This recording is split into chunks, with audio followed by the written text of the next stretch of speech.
The Oyo system of governance was essentially an imperialization of the regular Yoruba system of government, where you have the Bale, and then you would have the Balogun, who was the war chief.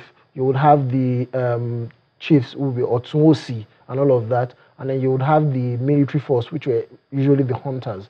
So all that became imperialized in Oyo, where you would have the Alafin representing the Bale, you'd have the Oyomesi representing the chiefs and all of that, and you'd have the standing army of Esho and all of that representing the military force of, and then the Kakanfo. So there were checks and balances all over and, the place. you know, it was and it really worked for a long time, a really long time. Now, the title of your book, Afonja was the Ààrẹ Ọ̀nà Kakanfò. Yes. That's the general of the army, the Oyo Empire, the leader of the Oyo Empire army. Yeah. You know, and okay, so briefly, this book is about Afonja's relationship with the Aláàfin of Oyo. Yeah. And how that relationship went sour and then led to wars and all sorts of intricacies. That's essentially what it's about. Even though the title of the book is Afonja the Rise, it's really about two characters. Character number one, of course, is Afonja.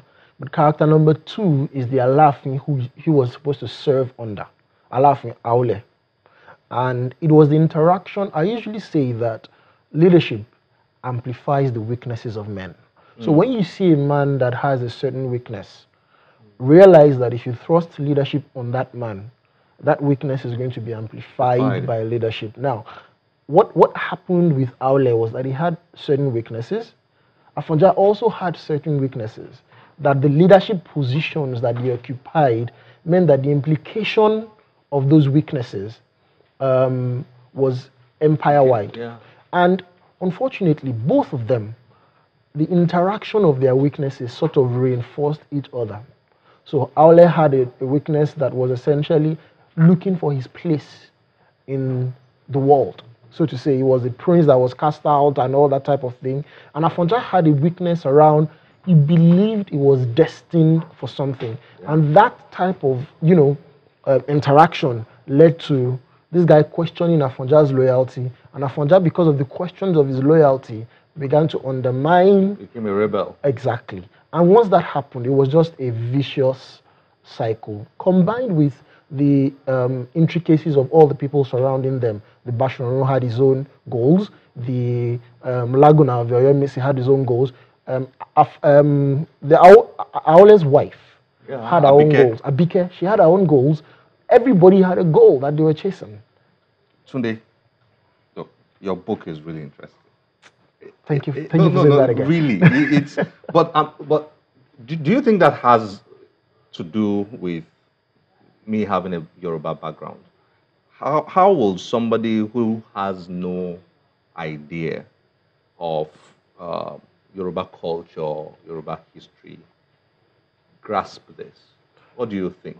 I suspect... My struggle a bit, right? Is that true? I don't think so. You don't think so? I'll explain. The only struggle that he might have is a similar one to what you had, where the characters and their places were introduced. Get familiar with the characters, right? The moment that happens, it's a smooth sailing. And you will find that when somebody is reading a historical that is based on another culture is unfamiliar with, what you find is the interactions of people with power are the same across every culture. Or everywhere. All so eventually that person starts to see parallels between their culture and this culture that he's reading about.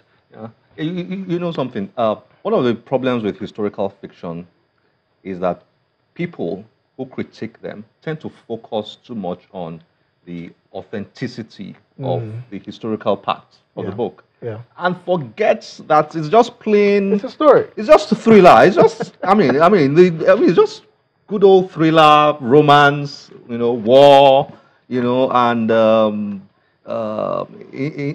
human intrigues, betrayals, and all that. So I think whoever is reading this needs to remember that and not focus too much on the... And I think that is what will happen to somebody who is not very familiar with Yoruba history. Possibly. Yeah, because of, my own little familiarity with the history, I think I was a lot focused on the story, the historical Well, authenticity and all that. But many times I will leave that and get caught up just in the I'm just reading a novel, really. Not forget about the history behind it. one of the things that you find when you think about these types of things is there are two books that give you a good insight into how these things happen. First time I read Things Fall Apart, because I was not familiar with Igbo history or any history at that time. It was just a beautiful novel for me. That was it. That I was was it. just Okay. reading a beautiful. It was years later that you began to learn I began about to the history. appreciate the history and the nuances and the underlying meanings of the interactions between Okonkwo and the white man and all of that. And that's essentially what happened. Again, another example is if you read Animal Farm. The first time you read Animal Farm, if you're not familiar with the Russian Revolution and all of that, you're just reading a beautiful story. Just a nice story. But as you get familiar with the nuances begin to make sense. And you begin to see, oh, Napoleon is this person. Oh, Snowball represents this person. That's exactly what will happen. That's true. Most people read this more than once. That's the...